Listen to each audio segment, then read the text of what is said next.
तो कैसे हैं आप लोग? उम्मीद कर रहा हूँ सब लोग ठीक होंगे। तो हम लोग बात करेंगे आज ज़ॉम्बी आइस के बारे में। मतलब ये शब्द तो कहीं पुरानी मूवीज़ में सुना करते थे हम लोग ज़ॉम्बी।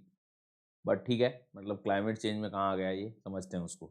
सो उम्मीद कर रहा हूँ सब लोग ठीक होंगे। इसके साथ-साथ अनअकैडमी पर सारे सब्सक्रिप्शंस आप लोग ले सकते हैं by using this code SGYT10 और you are just one call away. इस पर आप मतलब अपनी क्वेरीज़ को भी जो है देख सकते हैं। 8 सितंबर से नए बैच प्रारंभ हो रहे हैं। इन बैचेस के माध्यम से घर बैठे आप इंडिया के बेस्ट एजुकेटर से पढ़ सकते हैं और 1 से 9 सितंबर के बीच में जो छात्र भी सब्सक्रिप्शन ले रहे हैं, वो अपने फेवरेट एजुकेटर्स के साथ जो है मतलब वहाँ पर आपके पास ऑप्शन होता है जहाँ पर आप लोग 2023 प्रीलिम्स तक हर महीने एक सेशन ज़ूम सेशन आप लोगों के लिए कंडक्ट होगा।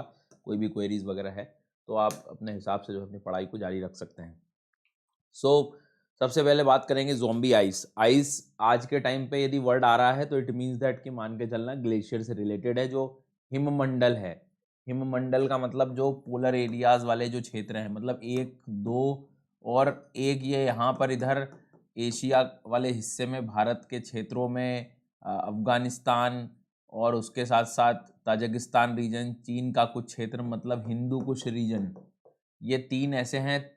थर्ड पोल भी जिसको हम कहते हैं, 3 क्षेत्र ऐसे हैं जो क्लाइमेट चेंज में स्नो कवर्ड रीजन में अक्सर आपको न्यूज़ में ज़रूर मिलेंगे, ठीक है?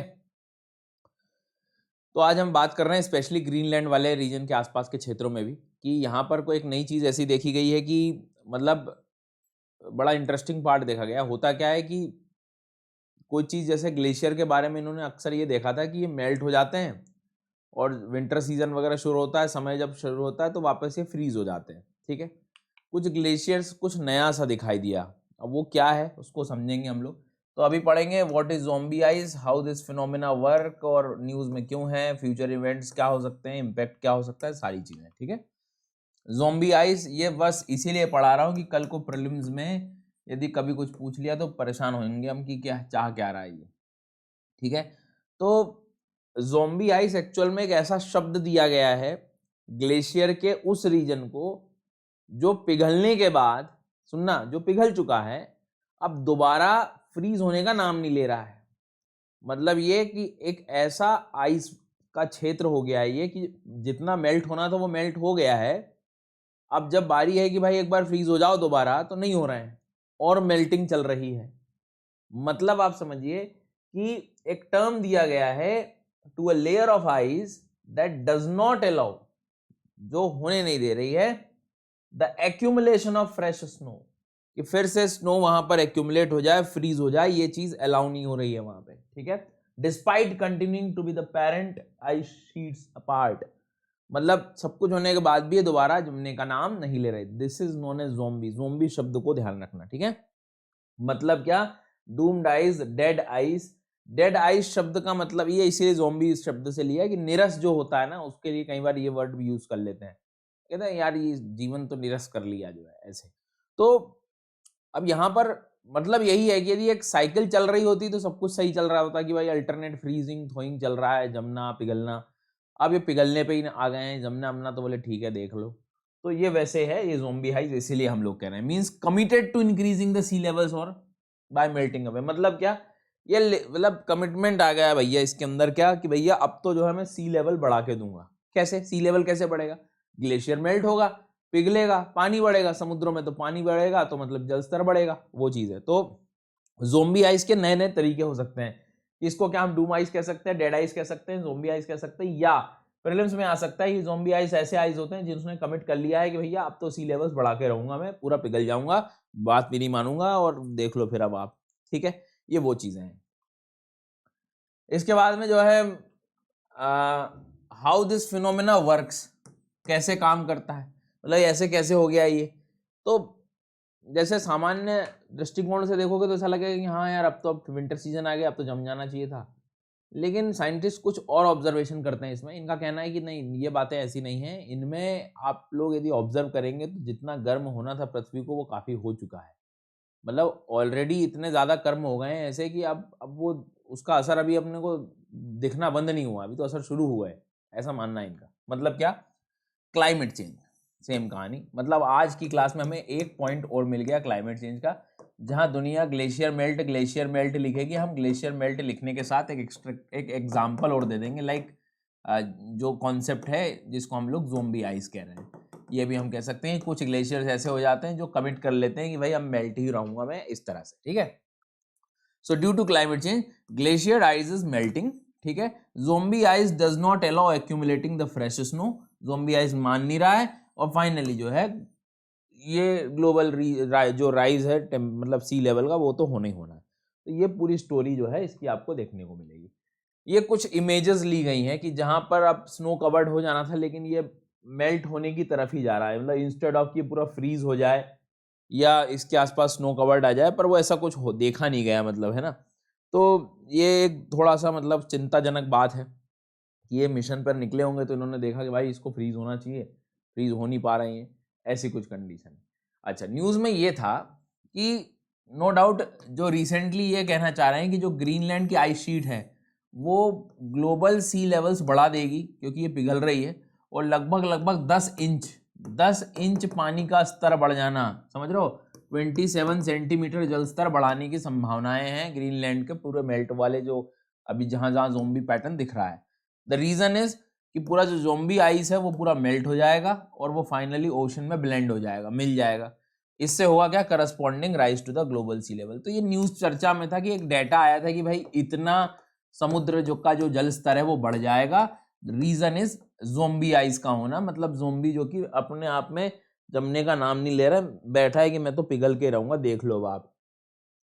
कुछ रीसेंट स्टडीज जबकि ये भी कहती हैं कि इनमें ना एक इक्विलिब्रियम स्टेज होता है, साम्य अवस्था होती है। इक्विलिब्रियम का क्या होता है, इक्विलिब्रियम साम्य मतलब क्या कि जब चीजें सब बराबर सी होने लगे, मतलब क्या होता यह है कि ऊपर की जैसे हायर हाइट से ग्लेशियर्स हैं पिघलेंगे, तो ऐसे नीचे आएंगे तो नीचे वालों में जाके जम जाते हैं वो, मतलब नीचे वालों को मजबूत करते रहते हैं।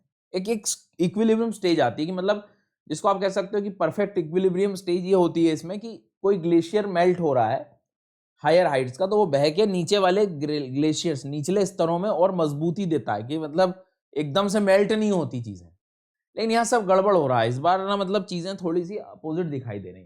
तो जहां पर मतलब इक्विलिब्रियम स्टेज के बारे में बात कर रहा हूं, ये वो स्टेज है कि snowfall from the higher reaches, अत्यधिक ठंड के क्षेत्र से यदि मान लो वहां से आइस कैप्स वगैरह नीचे आ रहे हैं, flows down to recharge the edges of glaciers and thickens them. मतलब क्या कि जैसे मान लीजिए ग्लेशियर है, ठीक है, अब ये ग्लेशियर था, अब मान लीजिए यहाँ भी और भी ऐसे ग्लेशियर्स हैं, ये पिघलना शुरू हो गया मान लो, पर इधर का ये सब ग्लेशियर जब आके बह के यहाँ पर इकट्ठा होके आएगा तो ये यहाँ और फ्रीज हो जाएगा, ये मतलब ये एजेस को और मजबूत कर देगा, इतनी जल्दी मेल्ट होने नहीं देगा। लेकिन अब आजकल उल्टा होने लगा है, अब ज़ोंबी आइस मतलब वो अब जमने का नाम ही नहीं ले रहा, वो पिघलना ही है उसको, मतलब ऐसा ये कह रहे हैं।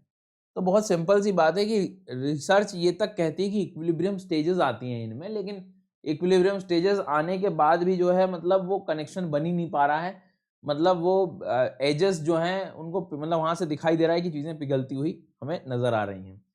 Research also highlighted that fact that last several decades there has been more melting and less replacement. ये वही कह रहा है कि एक्चुअल में थिकन देम मतलब ये रेप्लेनिश करने का काम कर रहा था भाई, कैसे भी फ्रोजन स्टेट में रहे, लेकिन फ्रोजन स्टेट में न रहने के पैटर्न में, बल्कि ये पिघलने के नाम पे आनी। तो ऐसी कुछ रिसर्च और न्यूज थी।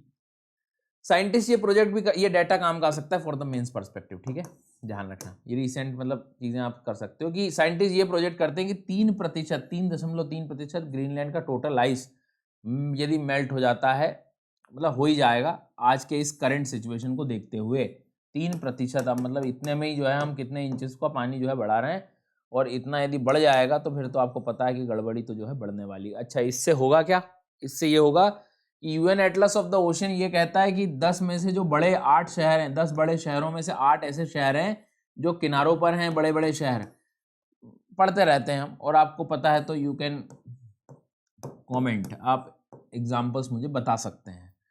तो ये वर्ल्ड मैप में जनरली हम लोग पढ़ते हैं, तो ये 8 ऐसे बड़े जो शहर हैं ये डूब जाएंगे सर, मतलब डूबने की कगार पे आ जाएंगे। तो will make them flooding, high tide, storms, ये सारी समस्याएं वहाँ ऐसे 10 में से 8 ऐसे शहर होंगे, एक रिपोर्ट जनरली, मतलब ये अच्छा एक कंटेंट है मेंस के लिए सर। इसके बाद में world economic forum 2019 global risk report भी ये कहती है कि 800 मिलियन लोग जो है मतलब यदि हम लोग देखें कि coastal cities are vulnerable to the sea level, इसमें भारत भी है भैया, मतलब भारत के भी शहर आजकल आने लगे हैं, मुंबई वगैरह तो मतलब अक्सर आप न्यूज़ में सुनते रहते हो। और अकॉर्डिंग टू द आईपीसीसी, मतलब आप ये कह सकते हो कि नॉर्मली ग्लेशियर मेल्टिंग ग्रीनलैंड का यदि हम लोग देखें तो लगभग sea levels would rise by 2 to 5 inches by 2100 as a result of, मतलब अब ग्लोबल सी राइज जो है बढ़ने वाला है। जावा का एग्जांपल देखते हैं हम लोग, जावा आइलैंड मतलब कैपिटली शिफ्ट करना पड़ गया इंडोनेशिया को, तो ऐसे काम होंगे सर। तो ये सब रीजंस जो है सी लेवल के अपने लिए प्रीलिम्स में काम आ सकता है कि ग्लोबल सी लेवल में यदि कोई बोलता है कि आइस मेल्ट के कारण ऐसे हो रहा है, अब वो बार बार आइस मेल्ट की जगह इस बार हो सकता है कि वो ज़ोंबी आइस का क्वेश्चन दे दे कि क्या zombie ice is the reason for rising sea level. तो हाँ सर, ये बिल्कुल ठीक है। और सेशन को यार लाइक कर सकते हैं आप लोग और कमेंट कर सकते हैं। नए बैचेस जो हैं वो प्रारंभ हो रहे हैं 8 सितंबर से। घर बैठे इंडिया के बेस्ट एजुकेटर से पढ़ सकते हैं। 1 से 9 सितंबर के बीच में जो भी लर्नर जो है सब्सक्रिप्शन ले रहे हैं वो अपने फेवरेट एजुकेटर से जो है 2023 तक के प्रीलिम्स तक जो है हर महीने एक सेशन जूम का भी इसमें ले सकते हैं 1 से 9 के बीच में। और बाकी तो जो है मिलते रहेंगे हम लोग। चैनल को सब्सक्राइब कर लेना, शेयर कर सकते हैं, स्प्रेड द वर्ड, ठीक है। मिलते हैं हम लोग अगले वीडियो में। Thank you.